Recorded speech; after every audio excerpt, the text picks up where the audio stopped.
नमस्कार, good afternoon and hello students. आज हम कुछ वोकैबुलरी वर्ड्स पर डिस्कस करेंगे।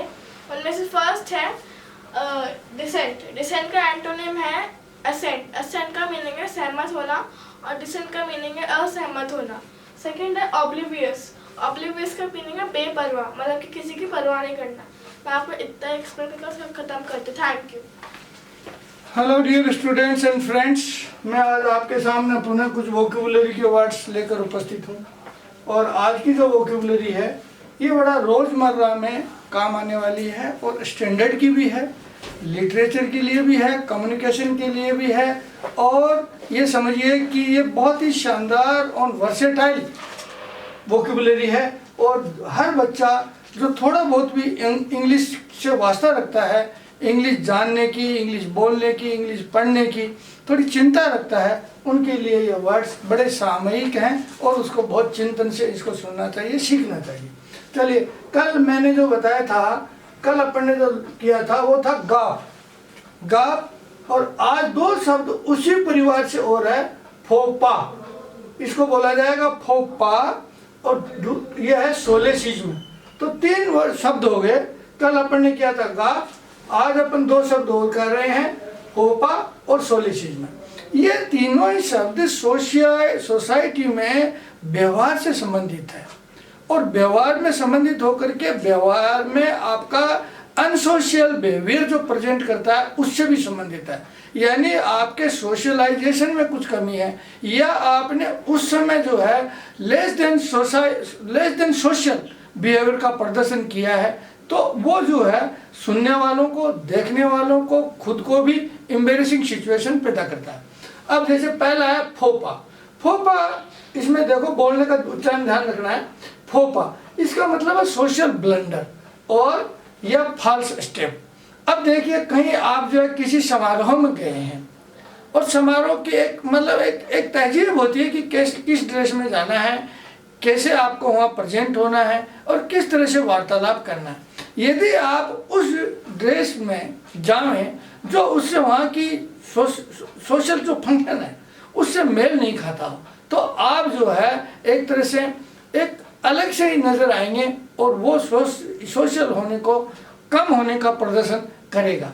जैसे कि मैं आपसे बात बताऊं कि आप कोई शादी में गए हैं और शादी में विवाह में गए हैं, तो शादी विवाह में जाने का लिए एक सोसाइटी में अलग से एक एटिकेट्स है। और आप सोसाइटी में जाते हैं और कुर्ता पहन गए, पजामा पहन गए, ऊपर से टोपी लगा गए और नीचे हवाई चप्पल पहन के चले गए।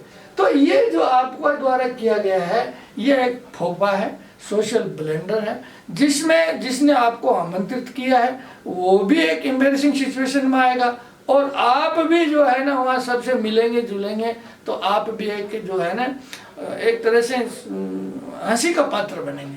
तो ऐसी चीज़ों से, फोपा होने की चीज़ों से डरना चाहिए, बचना चाहिए। इसी तरह से दूसरा जो है वो सोलेसिज्म। ये भी एक सोशली ऑकवर्ड और टेक्टलेस एक्ट है।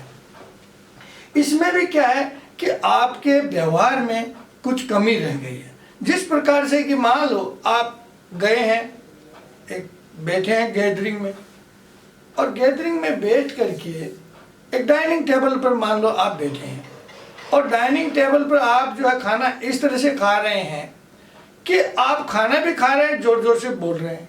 तो जो आजू बाजू में आपके पास बैठे हुए हैं वो तो समझेंगे कि आज तो हमारा तो बहुत ही बुरा हो गया, क्योंकि इसके मुंह से खाना निकल के हमारी प्लेट में, हमारे मुंह पर के गिर रहा है। तो इस प्रकार का जो आप सोलेसिज्म करते हैं ना, वो बहुत ही अनसोशल है।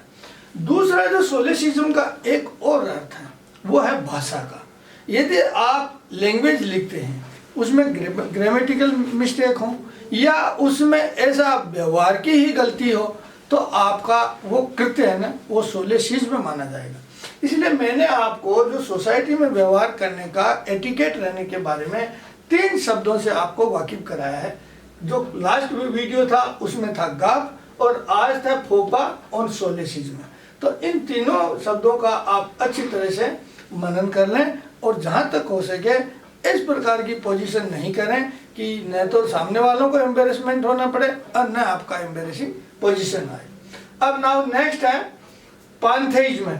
ये जो शब्द लिए हैं ना मैंने, ये भी बड़े इंपॉर्टेंट है। पान माने तो आप जानते हैं सर्वत्र, और थेइज्म का मतलब होता है लैटिन में गॉड से संबंधित। तो पान थेइज्म का मतलब है गॉड सर्वत्र है। सर्वत्र, गॉड सर्वत्र का मतलब यह है कि सारा विश्व है, सारा यूनिवर्स, सारा जगत ईश्वर है। कोई भी ऐसा कण नहीं है, कोई भी ऐसा स्थान नहीं है जहां आप ईश्वर को नहीं मानते हैं। तो इस प्रकार के जो पांथेइज्म में जो फॉलो करते हैं वो ईश्वर की उपस्थिति हर कण कण में, हर जगह मानते हैं। उनके लिए कोई ऐसी जगह नहीं है जहां पर गॉड नहीं हो। अब जैसे अपन ने पढ़ा था एथेइज्म, एथेइज्म का मतलब ईश्वर को नहीं मानने वाले, थेइज्म ईश्वर को मानने वाले, और एग्नोस्टिक भी पढ़ा था, वो मानते हैं कि हमें नहीं पता कि ईश्वर है या ईश्वर नहीं है। और नेक्स्ट आज अपन ने पढ़ा थेइज्म का ही पानथेइज्म। पानथेइज्म का मतलब है कि they think that God is everywhere and everything is God. अब आ जाइए आप स्टोइक्स। अब Stoics and Epicurean and hedonist, ये तीनों जो है इनका ज्ञान होना जरूरी है। अब ये तीनों जो है ये आपके रहन सहन, खान पीन और इंद्रिय सुख से संबंधित है। और तीनों में जो पहला है वो स्टोइक्स है। ये स्टोइक्स जो है इनको फॉलो करने वाले को हम बोलते हैं स्टोइसिज्म। स्टोइसिज्म, और ये जो स्टोइसिज्म है इसकी जो फिलोसॉफी है वो जीनों की फिलोसॉफी कहलाती है। और इन्होंने जो उसका जो काल है वो 300 बिफोर क्राइस्ट का है। और इनका इस फिलोसॉफी का मानना है कि इमोशन का प्रदर्शन नहीं करना चाहिए, जैसे आप हैं वैसे ही रहें। सुख हो, दुख हो, आनंद हो या विपत्ति हो, you should always remain emotionless, यानी इमोशन आपके चेहरे पर नहीं आना चाहिए। कहने का मतलब यह है कि प्रकृति के साथ चलना है। प्रकृति के साथ चलने का मतलब यही है कि यदि आपको बहुत आनंद की परिस्थितियां आ गई हो तो आप कभी जो है ना उछल कूद नहीं करें, और विपत्ति की पोजीशन आ गई हो तो आप जो है ना ज़्यादा वो क्या कहते हैं कि आप जो है ना विलाप नहीं करें। इन जो जीनों की फिलोसॉफी यही है कि आप पैसिव और इम्पेसिव, पैसिव और इम्पेसिव यानी दोनों सिनोनिम्स हैं। आपको लगेगा तो ऐसा कि एंटोनिम्स है, पर पैसिव और इम्पोसिव दोनों सिनोनिम हैं। और इनका मानना है, जो स्टोइक्स वाली फिलोसॉफी का मानना है कि पेन एंड प्लेजर में आप एक जैसा रहिए। Do not show on your face pain और pleasure, you should remain always emotionless, कोई आपके भाव नहीं आना चाहिए। ये स्टोइक्स की फिलोसॉफी है। दूसरी जो फिलोसॉफी है वो एपिक्यूरस की फिलोसॉफी है, और वो है एपिक्यूरियनिज्म कहलाता है। और इस फिलोसॉफी को जो प्रतिपादित किया है वो एपिक्यूरस ने किया है। और इनका टाइम है, ये आपका देख लीजिए 4th सेंचुरी बीसी से लेकर के 3rd सेंचुरी बीसी तक है। और ये जो फिलोसॉफी है इसका मानना यह है कि pleasure of the mind is the supreme, यानी आप जो सेंसेस है, आपकी जो इंद्रियां हैं, उनको आप खूब संतुष्ट रखिए, खूब अच्छा खाइए, खूब अच्छा पहनिए, और खूब अपने माइंड का जो है डेवलपमेंट करिए। यही इनकी फिलोसॉफी की मतलब ऐसा नहीं हो कि दरिद्रता में रहें, दरिद्रता में नहीं रहना है, अच्छा खाना है, अच्छा पहनना है, और कंप्लीट माइंड का विकास होना चाहिए। तो एपिक्यूरस का कहना था कि ये जो जगत है ना, इसमें एटम्स का रैंडम मूवमेंट है, हमें कुछ नहीं लेना देना, हमें अच्छा खाना है, अच्छा पीना है, हमारी इंद्रियों को सुख देना है, परंतु एक लिमिट में रह करके कि हमारा माइंड का जो है टोटल डेवलपमेंट होना चाहिए। ये एपिक्यूरियन फिलोसॉफी है। इसको अब आजकल जो समझ लेते हैं, थोड़ा गलत समझ लेते हैं कि इनका मानना, अब आज जो मानना है कि साहब खाओ पियो ही एपिक्यूरियन फिलोसॉफी है। एपिक्यूरियन फिलोसॉफी इससे ज़्यादा है। उनका कहना है कि खाइए पिए, अच्छा पहनिए, परंतु किसी प्रकार की अति नहीं होनी चाहिए। यह एपिक्यूरियन फिलोसॉफी है। Now next is hedonist. Hedonist का मानना है, उनका तो एक स्कूल है सिरेनियक्स, उस सिरेनियक्स स्कूल का मानना यह है कि सेंसेस का प्लेजर ही जीवन में सब कुछ है, हेडोनिस्ट का। इससे ये थोड़ा भिन्न है। इनका कहना है कि इंद्रिय सुख ही जगत में कंप्लीट सुख है ना, कि खूब अच्छा खाइए, खूब अच्छा पीनिए और इंद्रिय सुख कंप्लीट करते रहिए, ये हेडोनिस्ट। तो इन तीनों में अच्छी तरह से डिफरेंस समझ में आना चाहिए कि एपिक्यूरियन तो माइंड को भी इंक्लूड करते हैं सेंसेस प्लेजर में, परंतु हेडोनिस्ट है वो मानते हैं कि अपनी जो इंद्रियों का सुख ही है ना, वो ही जीवन का लक्ष्य है। एथिक्स, अब एथिक्स में जो है ये एक फिलोसॉफी की ब्रांच है।